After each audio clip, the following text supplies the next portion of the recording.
Ni ang paghimo sa L Garden bricks na concrete.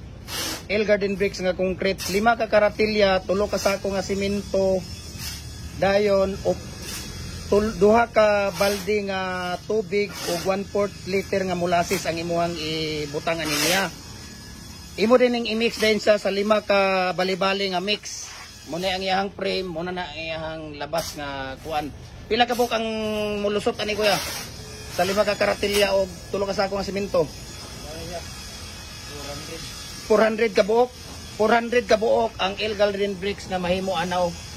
Then muna yang iyahang kuan, muna iyahang mahimo ani. Then depende na sa imuhang hollow blocker o unsay iyahang kuan o unsay iyahang gusto ba siyang malamala o medyo basa-basa siya. Siya na bahala magtimpla. So, maura to siya ang ato ang kuan, ang ato ang video for today nga L Garden bricks. Salamat.